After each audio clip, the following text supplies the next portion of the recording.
హైదరాబాద్లో రాత్రి కురిసిన భారీ వర్షానికి నాలాలు ఉప్పొంగాయి. ముషీరాబాద్ పిఎస్ లిమిట్స్లోని వినోబా నగర్లో యువకుడు గల్లంతయ్యాడు. గల్లంతైన దినేష్ కార్తిక్ కోసం గాలింపు చర్యలు చేపట్టారు ఎన్డీఆర్ఎఫ్, హైడ్రా, జీహెచ్ఎంసీ అధికారులు. మరోవైపు అధికారులు పట్టించుకోవట్లేదని ఆందోళన వ్యక్తం చేశారు దినేష్ కుటుంబ సభ్యులు. గతంలోనూ ఇదే నాలా దగ్గర 2 చనిపోయారంటున్నారు.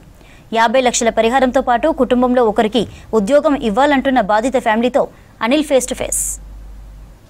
హైదరాబాద్ నగరంలో నిన్న రాత్రి కురిసినటువంటి వర్షానికి హైదరాబాద్ నగరం మొత్తం కూడా అతలాకుతలమైంది. అందులో ఈస్ట్ జోన్ సైడ్ కూడా మనకి ఉప్పల్, రామంతాపూర్, అంబర్పేట్, పార్షిగుట్ట, ముషీరాబాద్ సో ఈ ఏరియాలో కూడా ఒక మోస్తారు నుంచి భారీ వర్షం కురిసింది. దీంతో వరద ఉధృతి కూడా చాలా కాలనీలో అస్తవ్యస్తంగా ఉన్నటువంటి పరిస్థితి. ముషీరాబాద్ పోలీస్ స్టేషన్ పరిధిలోని వినోబా నగర్లో ఉన్నటువంటి దినేష్ అనే ఒక 23 సంవత్సరాల యువకుడు ఈ యొక్క వరద దాటికి ఇందులో నాలలో పడి కొట్టుకుపోయాడు. ప్రస్తుతం అతని యొక్క బైక్ నాలాలో దొరికింది. కానీ ఇప్పటివరకు గాలింపు చర్యలు చేపట్టినటువంటి హైడ్రా అండ్ జీహెచ్ఎంసీ, డిఆర్ఎఫ్సి సంబంధించినటువంటి టీమ్స్ కూడా ఇప్పటికి గాలింపు చర్యలు చేపడుతున్నాయి. అయితే ఆ యొక్క దినేష్ సంబంధించినటువంటి ఒకరికి భార్య, ఒక కుమారుడు కూడా ఉన్నాడు. ప్రస్తుతానికి ఆ యొక్క కుటుంబం శోకసంద్రంలో ఉంది. కుటుంబాన్ని కూడా స్థానిక ఎమ్మెల్యే ముఠా గోపాల్ పరామర్శించారు. ఇక్కడ ఉన్నటువంటి అధికారులను కూడా వెంటనే ఆదేశాలు జారీ చేశారు. సహాయక చర్యలు ముమ్మరం చేయాలనుకుంటున్నారు. మనతో పాటు ఎమ్మెల్యే ముఠా గోపాల్ ఉన్నారు. ఎట్లా ఉంది సార్, ఏ టైంకి మీకు సమాచారం తెలిసింది, అధికారులు ఏమంటున్నారు, గాలింపు చర్యలు ఎట్లా కొనసాగుతున్నాయి?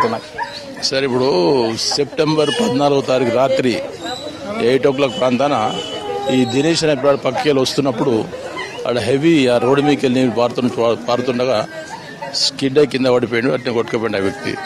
ఇక్కడ ఏమాత్రం చిన్న వర్షం పడ్డా కానీ పెద్ద ఎత్తున ఈ వరద నీరు వస్తున్న సంగతి అధికారులకు తెలుసు. దీని గురించి పలుమార్లు అధికారుల దృష్టి కూడా తీసుకోవడం జరిగింది. మరి ఈ వరద ఎక్కడ గాంధీ హాస్పిటల్కి వరద వస్తుంటుంది పెద్ద ఎత్తున. కాబట్టి దీన్ని కంట్రోల్ చేయాలి. ఆ వరద అక్కడ వచ్చే వరదను డైవర్ట్ చేయాలని చెప్పినాం. ఆ గాంధీ హాస్పిటల్కి అక్కడికి వెళ్ళి వచ్చే వరదను డైవర్ట్ చేసినప్పుడు ఇలాంటి ఈ సమస్యలు రావని తెలియజేస్తున్నాడు. కాబట్టి నిన్న మాత్రం చాలా శోచనీయము. ఆ పిల్లాడు వస్తూ వరదకు స్కిడ్ అయి పడిపోయి అట్నే కొట్టుకపోయింది. అది పూర్తిగా ఆ కుటుంబాన్ని ప్రభుత్వం ఆదుకోవాలని చెప్పేసి కోరుతూ ఆ కుటుంబానికి 50 లక్షల రూపాయలు ఎక్స్గ్రేషియా ఇచ్చేసేసి ఆ కుటుంబంలో ఒక వ్యక్తికి ఉద్యోగం కల్పించాలని, అదే కాకుండా ఒక డబుల్ బెడ్రూమ్ ఇల్లు ఇచ్చినట్టయితే ఆ పిల్లగాన్ని పెట్టుకొని ఆ పిల్లాన్ని పెంచి పెద్ద చేసేసి ముందుకు తీసుకొచ్చే అవకాశాలు ఉంటాయి. లేకపోతే వాళ్ళ పూలు దారుణంగా దెబ్బతినే అవకాశం ఉంటే తెలియపరుస్తూ నేను ముఖ్యమంత్రి గారిని, కమిషనర్ గారిని, ప్రభుత్వాన్ని కోరేది ఒకటే, వాళ్ళని ఆదుకోవడానికి గ్యారంటీ 50 లక్షలు ఎక్స్గ్రేషియా ఇవ్వాలి.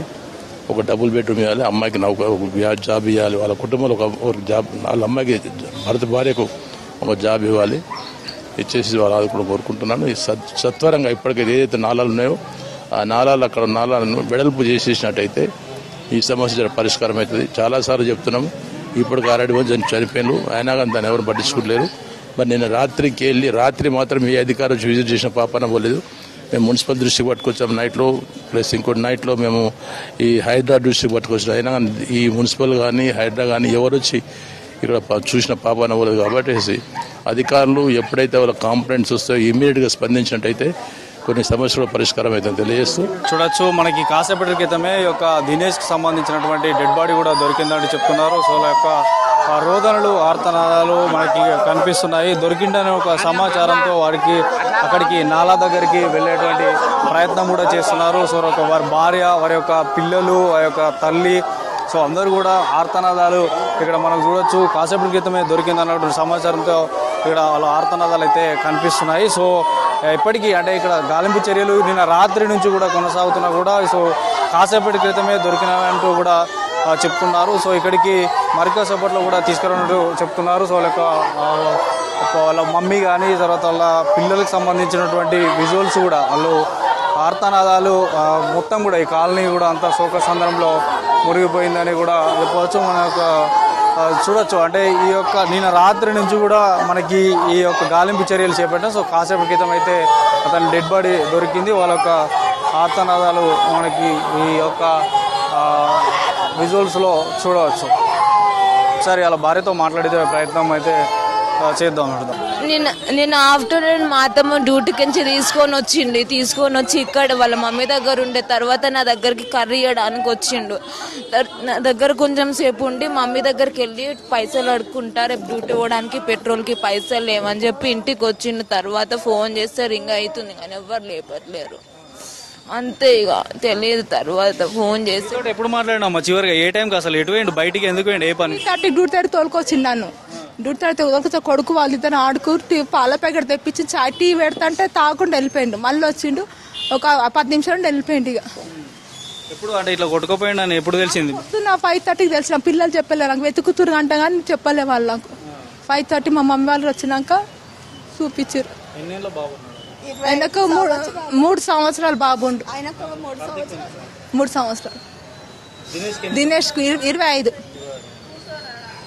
చూడొచ్చు వాళ్ళ కుటుంబానికి సంబంధించి కూడా ఆర్తనాదాలు చూస్తున్నాం. కాసేపటి క్రితమే దినేష్ యొక్క డెడ్ బాడీ కూడా దొరికిందంటూ కూడా చెప్తున్నారు. సో వారి ఫ్యామిలీకి కూడా ఈరోజు ఉదయం వరకు కూడా చెప్పలేదు. ఉదయం 5:30 గంటలకు చెప్పారు అంటూ కూడా వారి యొక్క తల్లి కూడా చెప్తున్నటువంటి పరిస్థితి. సో మొత్తానికైతే ఈ యొక్క వర్షానికి వచ్చినటువంటి వరదకు పూర్తిగా కూడా ఈ యొక్క యువకుడు ఇందులో కొట్టుకుపోయాడు. సో ఇట్లాంటి ఘటనలు పునరావృతం కూడా కావద్దంటూ కూడా వారి ఫ్యామిలీ మెంబర్ చెప్తున్నారు. విడుదల జగన్తో అనిల్ V6 న్యూస్ ముషిరాబాద్ నుండి.